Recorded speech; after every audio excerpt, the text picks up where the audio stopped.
afternoon, ladies and gentlemen, and thank you so much for holding that patience for us. Thank you so much. And now, as you all know, I shouldn't have to say this, we're waiting for the much expected session of the day, and this session is called the Poetic Justice, which features a director turned writer, Mr. Neeraj Pandey, and the one and only Anupam Kher. So ladies and gentlemen, before I can call them up on stage, let me have you a brief idea as to what these two people are. You don't think they need introduction, right? So we'll still do it for you. Neeraj Pandey is known for his very brilliant masterpiece movies, which is one of them, A Wednesday, and I'm sure when I say A Wednesday, your heads go, yes, it was amazing.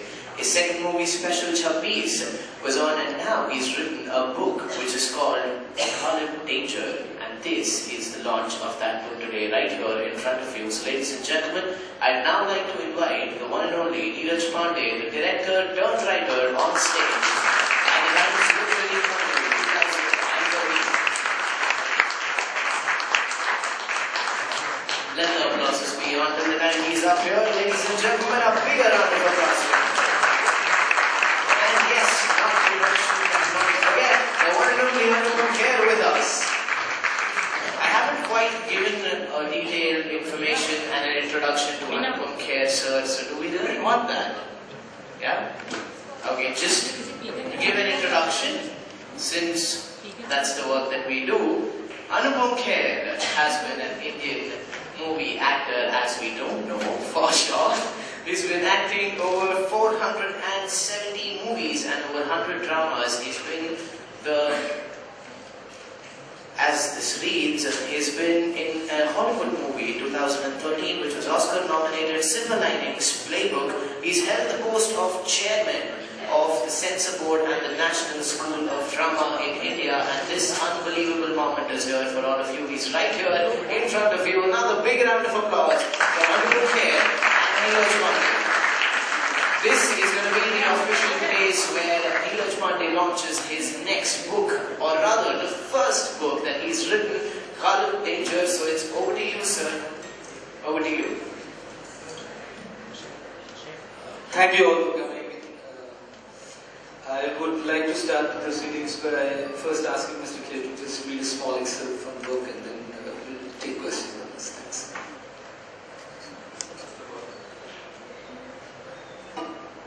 You know, it's his national award-winning filmmaker. I'm also a national award-winning actor. I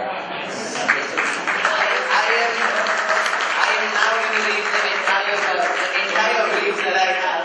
That's just a correction, it's all. The rest is all understood. So when it says Anupam Kher, we don't really need to say that. It comes with your name. Is it? You're not messing it up no further. Yes, I am not saying anything. Neeraj Pandey, as I know him, is a man of few words. Then he writes a book. And I worked with, as he said, let me correct you again, it's 481 films, not 470. So, but I've known Neeraj for the last 5-6 years now, and he's a young man. He manages to automatically respect him for the kind of work that he does, for the kind of work that he makes you do. If I have to list 10 best films of my career, 2 of them belong to him, Wednesday and Chappies.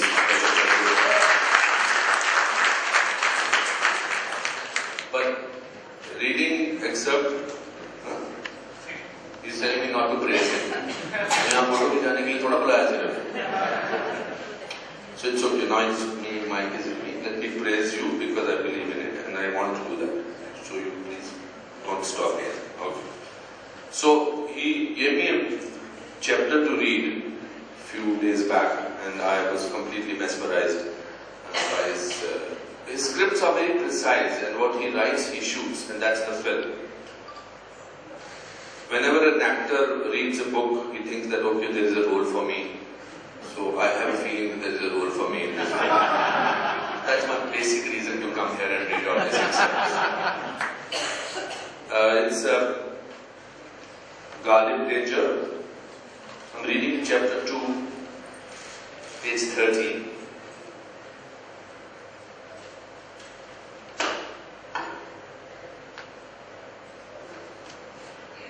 Farooq Kitkit's real name was Farooq Ali. Though Farooq was very talkative and a cribber, he never used a cuss word. He hated people who did. In his presence, people made sure they used the right vocabulary or shut up. He had once cut a man's tongue for saying "Pancho." He had inherited his share of the underworld from his father. But there was a problem. His father had married twice and he had 2 stepbrothers who also had a share in the inheritance. Farooq didn't approve of this, and so he called for both the brothers and started to negotiate with him. The 2 stepbrothers were a bit crass. Farooq tried to ignore them, but the meeting became very heated after 15 minutes. And Farooq shot and killed both the brothers, and then went on to their house and killed their mother and the elder one's wife. The younger one's wife was spared because Farooq had always liked her. He liked her to the extent that he called her Mohabbat. But Farooq never forced himself on her. He just kept sending her gifts, money. Once in a while he used to go to her place. No one had the guts to stop him. He used to sit in the drawing room. She used to stand behind the curtains. Some tea, please. And kindly make it yourself and serve it yourself, please. The following routine ensued every time. Mohabbat made tea and served it herself. Farooq watched Mohabbat walk from the kitchen up to the table, bend a bit, place the tray on the table, do his salam, and go back to where she came from. Initially, Mohabbat scorned him, but Farooq's tenacity got to her eventually. Mohabbat was a study in curves, a glimpse of skin here and there, and Farooq used to look like a robbed bank. There was no physical contact at all during these meetings, but if you were in the room, your completely drained phone could charge in a second. When Farooq got up to go after placing an envelope full of currency notes on the table, Mohabbat would ask, "Was the tea okay, Farooq Sahab?" He said, "I feel intoxicated. You are generous, salam." But after 8 years and more than a few thousand cups of tea, fate smiled on Farooq. While serving tea that evening, Mohabbat asked him to wait for dinner. A regret crossed Farooq's mind as to why he had made love to his wife that afternoon. But then he was reassured when he remembered that he had taken all his pills that morning. As Farooq was having dinner, Mohabbat fanned him. "Please join me." In the bedroom, Farooq saw. Farooq became sure that there was a Khuda. Their first kiss lasted an eternity. In the bedroom, as Mohabbat undressed, Farooq became sure of another thing. Miracles happen to those who believe in them. When the bra came off, Farooq had smoke coming out of his ears. He got up and rushed towards Mohabbat and kissed her again. They then proceeded towards the bed and Farooq was fast losing control of himself till he ripped off the salwar and felt that something was not right. He looked down at Mohabbat's body and found the strangest looking truth staring at him. Mohabbat was not a woman. Farooq gasped and cursed in his mind for the first time in his life. My fucking stepbrother was not fucking straight. He shivered and pushed Mohabbat away. Mohabbat smiled slowly. "Farooq Saab, you got fucked without getting fucked, huh? You bitch. Your measly allowance doesn't work for me anymore. I love your stepbrother and he loved me. God rest his soul. I have waited 8 years for this day. Your entire reputation will go down the drain if words get out that your taste is such. Here is what you will do." Mohabbat rattled off a list of demands. Farooq was stupefied. "I'm going to kill you." "You can, but you won't unless you are in a tearing hurry to tell the world what a big chutia you are." Farooq started to get dressed when Mohabbat politely threatened, You will have to keep coming here from time to time and have tea with me, Farooq sir. You can shove the tea up your... No? Seriously, it suits me when I see your face. You will keep coming personally. From that day onwards, Farooq would visit Mohabbat once every fortnight. And in case he missed it, one brief telephone call would expedite his visit. He also started using a few plus words every now and then. He also completely lost interest in women.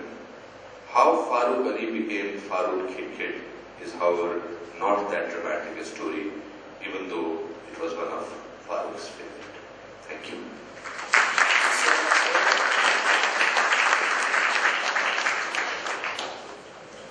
Let me ask the first question and start the beginning.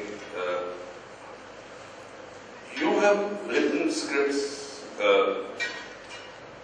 and made films out of them. Why did you feel the need of writing a novel or a book? Primarily because this was a bigger story than what a 2-hour film would be. And there were so many layers that in case even if I happen to make a film on this, I know I'll have to leave quite a lot out from what's there in the book right now. So my temptation was to first see what all can be put in this particular story. That's an all that I did. So when you write a script for a film, I'm sure you have visuals, and your book also has a lot of visuals. How is it different from writing a script for a film and a book like this? You can take liberties. Once in a while when you're writing a book, you can put the story on a pause mode and get into some sort of a description, some sort of a sharing of information, and then come back to the story, say after a page or so. This you can't do with the film. You can't do it for even a minute, actually. Is it more difficult to write a book or a screenplay? I find both of them extremely liberating and enjoying. So for me, I love both. Will you be making a film on this book? Yeah, eventually yes. Will you be casting me in that? That we'll see. No more questions, please. Wednesday, and you've directed it and special Chhabis also. So this novel is your first book you have written. Tell us something about this Garlic Danger. It's a very different topic on which you're writing this. Yeah, it's completely different from the two films that you mentioned. It's essentially Hussain over here is the guy who's the culprit for this book, because he was the one. I wanted to come out with a collection of short stories initially, but Hussain was the one who prompted and suggested that a novel would be a better idea. Garlic Danger is essentially about a guy called Kamran Ali Khan, and he's a migrant. He's come from one small Queen village in UP, and like many others, he has a dream to achieve something over here in this city. And eventually, something happens, and then his nickname Garlic Danger. He's not capable of understanding Garlic, by the way, but he loves the name, and it sticks for some reason or the other. And then eventually it's his life that the novel is all about. Thank you. I hope that answers your question. Can we have the mic this way? First of all, let me congratulate you on A Wednesday. That was a film that I gave a standing ovation. All of us stood up in the cinema hall. Thank it was you. fantastic. Both your films are wonderful.